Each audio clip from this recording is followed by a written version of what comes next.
yanzu don Allah mulkin nan alheri ne ga Buhari ko sharri? Sharri ne, ni kan ga gani na sharri ne.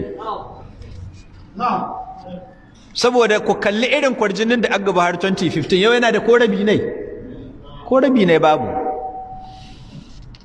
To haka so irin musibar da Buhari ya jefa kai ne haka son ka jefa kanka kai ma.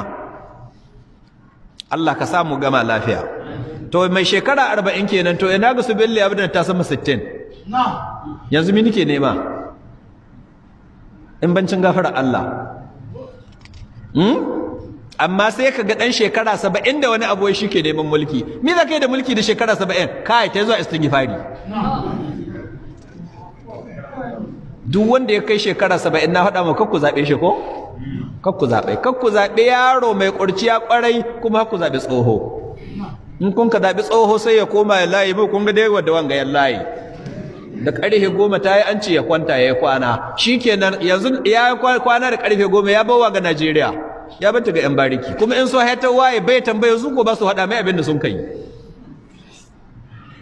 Don haka a zabi mai jini a jika.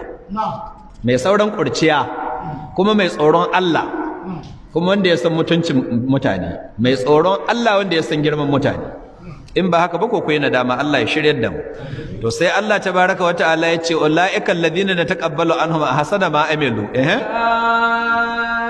alladhina nataqabbalu anhum ahsana ma amilu wa natajawazu an sayyi'atihim na'am wa natajawazu an sayyi'atihim fi ashabil jannah na'am wa'da as-sidqi alladhi kanu yu'adun sai Allah tabaraka wa ta'ala yace ulaika waɗannan da na tara waɗannan siffofin waɗanda da sun ka girma sun ka kai matukar ƙarfin sun ka koma ma Allah alladhina nataqabbalu an sune waɗanda muke karɓa musu a hasana ma amilu kyawawan abin da sun ka aikata a hasan nan la ala babiha domin an ka ce mafi kyawu ashe kenan kyakkyawa ba a karɓawa don haka waɗannan su ne waɗanda muke karɓa musu kyawawan abin da sun ka aikata Allah ka karɓa mana kyawawan ayyukanmu wanda tajawazu an sayyi'atin kuma su ne muke yafewa ga kurakuransu miyagun ayyukan da sun ka aikata fi ashabil janna suna cikin yan aljanna Allah ka saya mu cikin yan aljanna